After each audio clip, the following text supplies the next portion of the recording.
So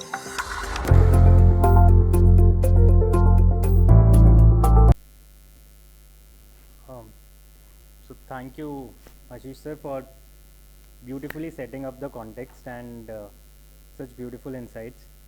And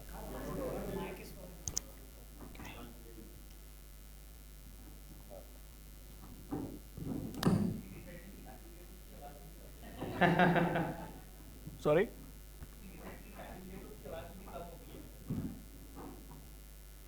is it fine now?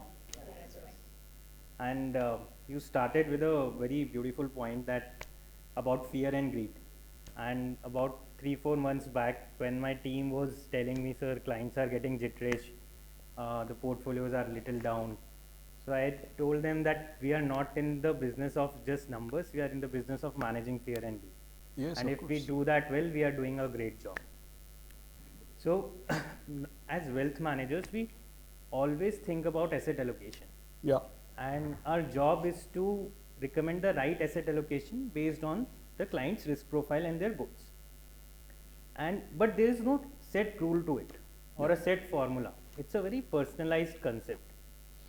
And someone with very huge assets, and like Rakesh Jhunjhunwala used to say, even if my wealth goes 30%, 40% down, I'll drink the same whiskey, I'll have the same cigar. But someone who is building the wealth brick by brick, Yeah. what role does asset allocation play in for those investors? So, Aditya, you said a very important point, which is that, needless to say, that it's a personal, from person to person, it will vary. But obviously, we are talking here to a sophisticated audience. They understand investing, I guess. And obviously, we cannot talk person to person. So, I'll take the liberty of making a couple of generalizations. Okay. Now, barring individual circumstances, since I said I'll take the liberty of generalizing, I would say that let's make a couple of assumptions. Let's say you are talking about an investment portfolio on which you are not dependent for your bread and butter. Okay. So that's the only disclaimer. Correct. Now, in my worldview, if you keep this disclaimer out, if you keep this disclaimer in force, in my worldview, there are only two types of people. One is people who are 100% equity investors. Meaning, what is the assumption? Who can be 100% equity investor? Is somebody who does not lose sleep if the portfolio falls. Like you said, Mr. Jhunjhunwala, he is the epitome of that. Somebody who doesn't lose sleep if the portfolio falls 30-40%.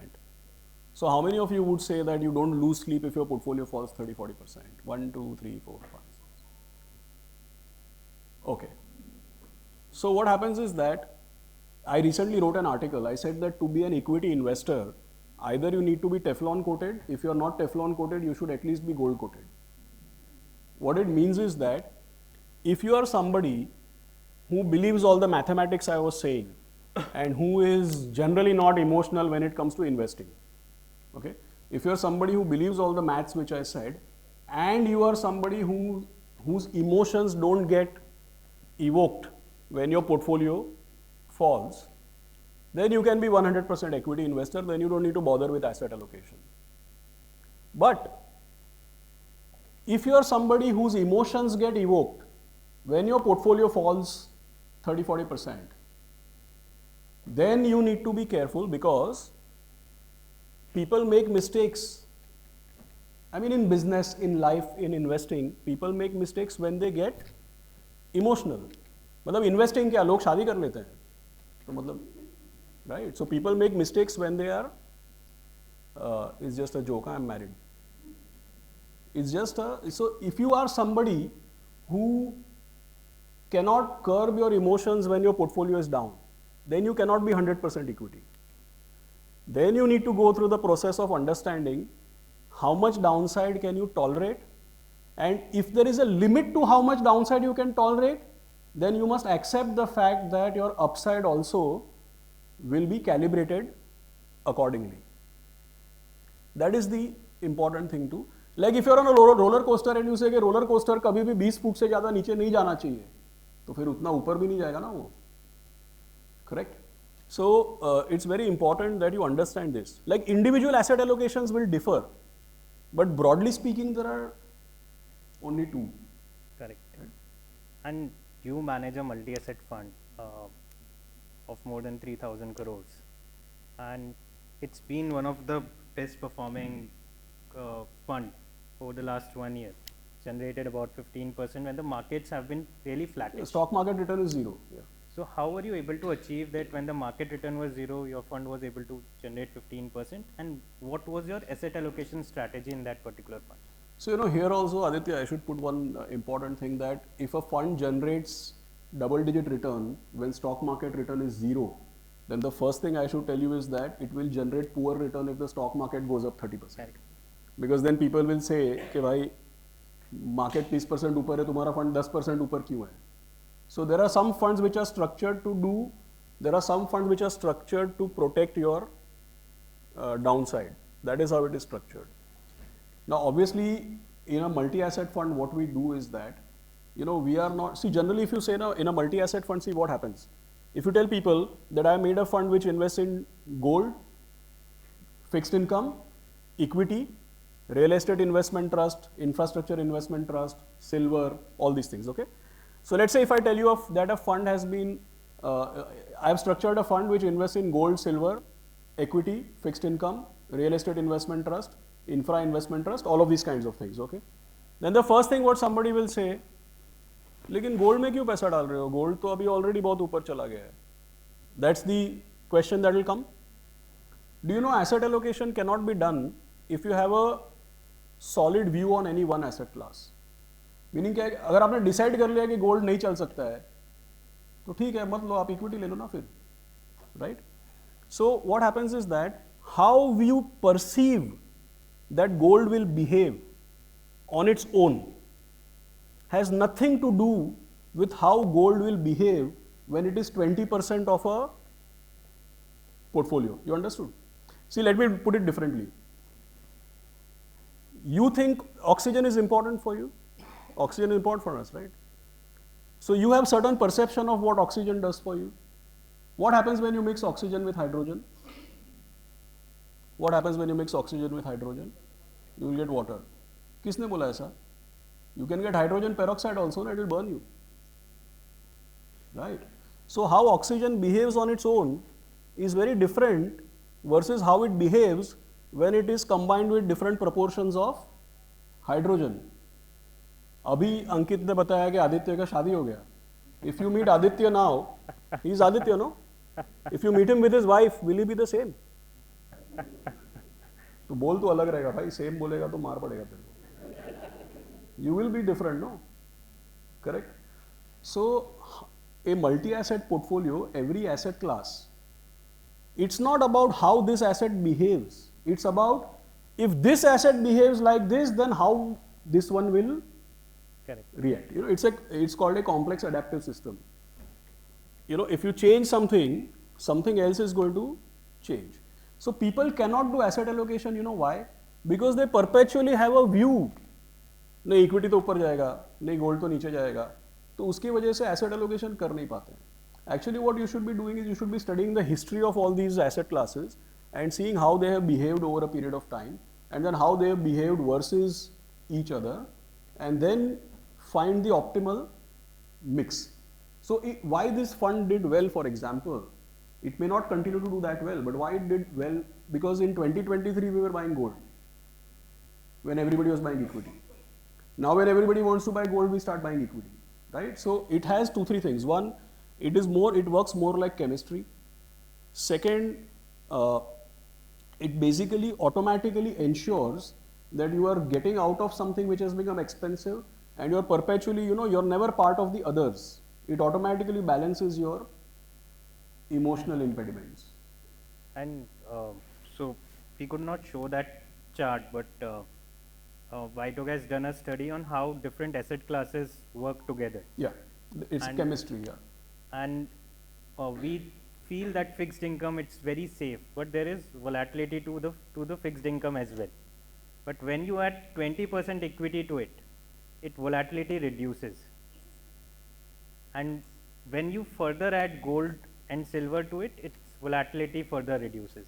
So that's something that we could not show, but we will share it with you after the session. Yeah. And so my next question comes on gold, and it's a very prevailing question. It is at all-time high. So how do you look at gold as an asset class? Is it a structural part of your portfolio, or it's a tactical call? So we'll take the same framework which I mentioned, that either if you're an equity investor, you may be investing in US equity because you're in Dubai, you may be investing in US equity, you may be investing in emerging markets, you may be investing in India. If you're an equity investor, okay, equity, nothing can beat long equity. Why nothing can beat long equity? Because equity is actually a partnership of a business. It has intrinsic growth. Because when you're invested in equity, where the growth comes from? The growth comes from the fact that actually there are companies producing profits, and if they're doing right, the profit gets converted into actual cash flow. So equity is an asset class whose value keeps on rising, and the price keeps rising because the underlying value keeps on rising. So nothing will beat equity in the long term. Okay. But assuming that you are somebody who cannot tolerate volatility and you need to dampen the amplitude of the volatility so that your emotions don't get sparked, then obviously you will do asset allocation, and then all this gold and all the discussion will actually come. So two things in your question. One, what is the view on gold? I think that till the time people have doubts on US economy, more than US economy, people have doubts on US economic conduct itself. People have doubts on the strength of the dollar. There is geopolitics. Central banks themselves are diversifying away from dollar and looking for other currency and looking for gold and stuff.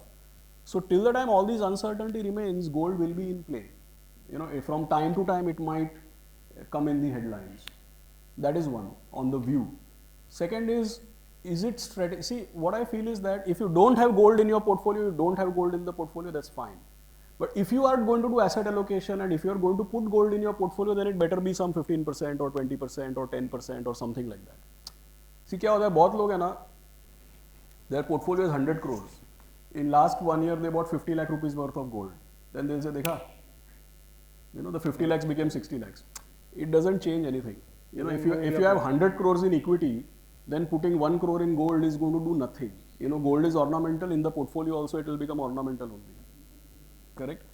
So if you are making a financial allocation to gold, then it better be some scientific decision that you have made. And the role of gold is to reduce the volatility of your equity portfolio. Correct? So if you put 15 rupees of gold, let's say portfolio is 100. Out of that, let's say 60 is equity.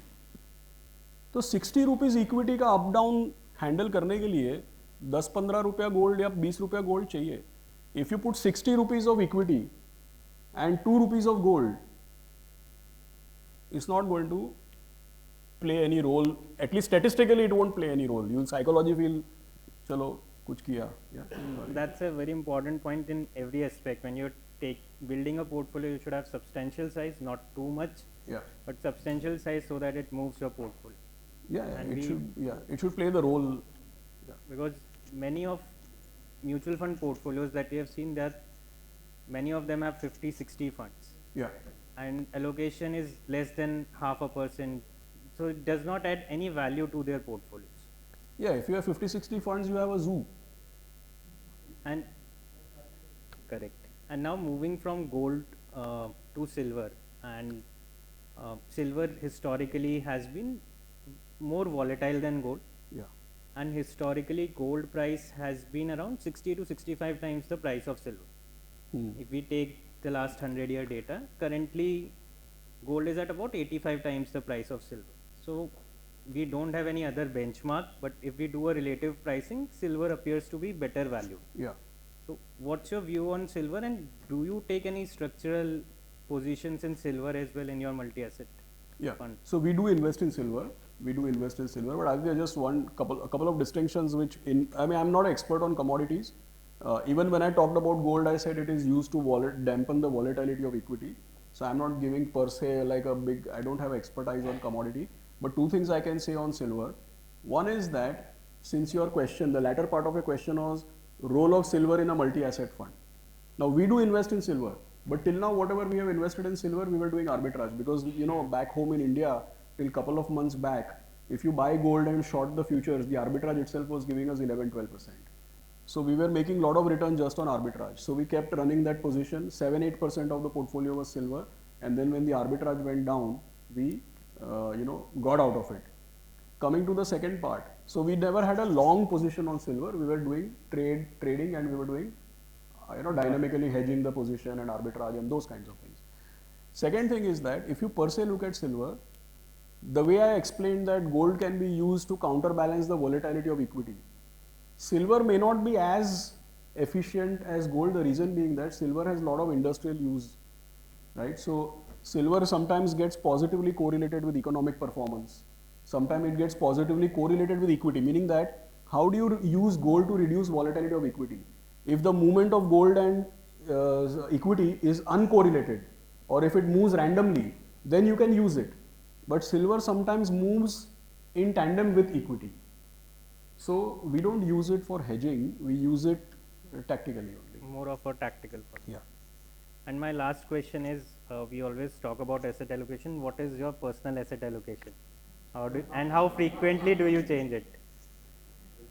So I am actually 100. I have, from 1999 till 2021, I have been 100% in equity.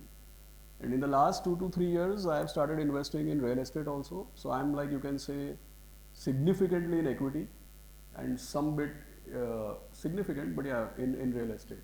But real estate also for me is a derivative of economy. See, I'll tell you the reason. In India, ना पिछले 10 साल 2010 to 2020 ऐसा हो गया कि नहीं, real estate में तो पैसा बनता ही नहीं है, रियल एस्टेट में सब खराब है, right? So it was more a contra bet for me. But ultimately, my belief is that you leave aside all the nuances of India's real estate. And definitely, I am not talking about यहाँ का real estate is like trees are growing to the sky.